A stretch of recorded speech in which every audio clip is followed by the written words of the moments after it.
Paolo Pizzolato del Partito dei Veneti, buonasera Pizzolato. Buonasera a voi. Paolo Pizzolato.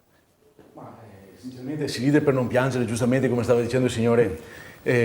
non dico sia una situazione drammatica, ma una situazione molto negativa e noi lo vediamo all'interno di quello che è l'ambito economico delle banche. Sinceramente sono un po' più preoccupato addirittura di quello che può nascere successivamente a livello economico che non a livello sanitario e taccio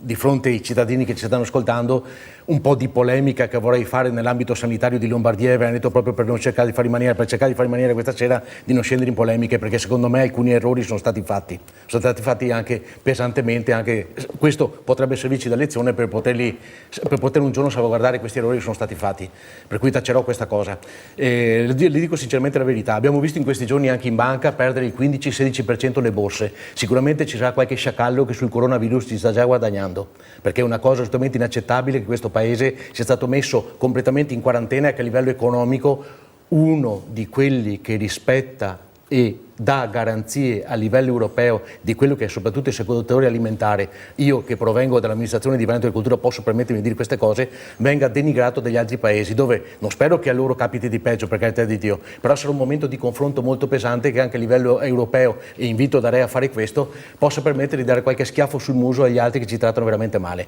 E con questo è anche un invito per gli italiani, soprattutto per i veneti, di consumare d'ora in avanti, visto che gli altri ci dedicano, prodotti italiani, prodotti veneti, guardare bene le etichette come ho avuto l'occasione di dire, dare una mano a quelli che in questo momento economicamente, i ragazzi di Vo con le loro trattorie, quest'estate se sarà passato tutto, mi auguro che finisca, andare a mangiare lì, comprare i fiori d'arancio anziché comprare i piccoli in Friuli, anche se non voglio assolutamente nulla di male ai friulani, però cercare di dare una mano all'economia veneta, parliamo solamente di Veneto, in una maniera abbastanza pesante, fare in maniera di frequentare le nostre spiagge senza andare in giro per il mondo nei paesi a spendere anche di più, per cui diamo una mano economicamente a questa povera gente che in questo momento ne sta passando di tutti i colori. Sinceramente c'è tanta confusione in giro, e le dico la verità, noi abbiamo visto imprese completamente bloccate. Spero,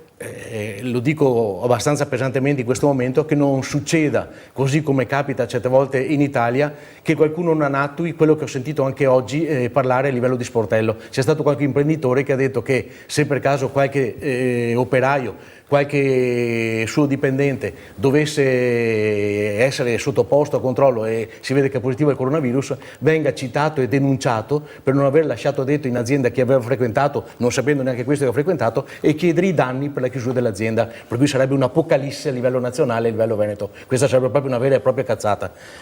Poi ho visto tantissimi esperti in questo momento cavalcare a livello politico, a livello mediatico, tutte le televisioni del mondo, siamo diventati tutti esperti di coronavirus, ma abbiamo tutte le soluzioni. Quel tanto che ho visto addirittura una televisione che ha invitato anche Panzironi, e lì perdonate, quella sera ho cambiato canale, dove anche lui con la sua vitamina C e vitamina D, il semolino, sta cercando di combattere il coronavirus, per cui anche lui tenterà di dare una mano a tutti gli italiani. Non me ne vogliono quelli che lo seguono, però sinceramente certe volte bisognerebbe imparare anche a star zitti, compreso il sottoscritto. In questo momento quello che dico alla gente è quello che non bisogna assolutamente sottovalutare quello che sta accadendo.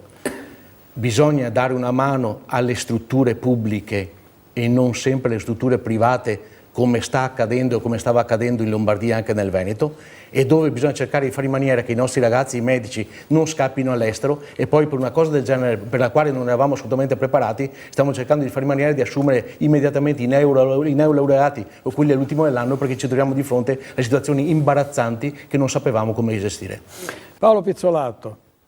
Anni fa esistevano all'interno delle banche i famosi fondi di rotazione. I fondi di rotazione erano fondi messi a disposizione per gli imprenditori, per gli artigiani, dove il 50% lo erogava la banca e il 50% lo erogava la regione con il suo contributo.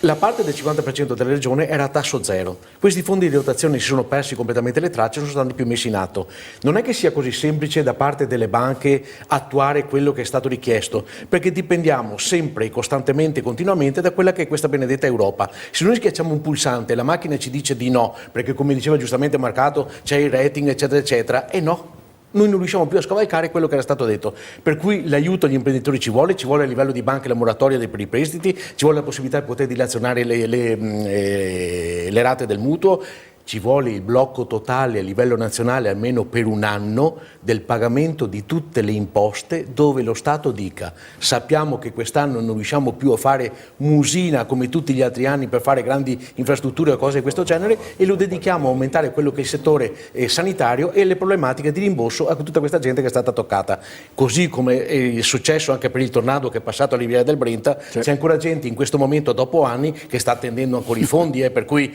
cerchiamo di non smenarla più di tanto quando parliamo certe volte e quando facciamo le interviste, per cui bisognerebbe anche essere concreti e sinceri in qualche momento.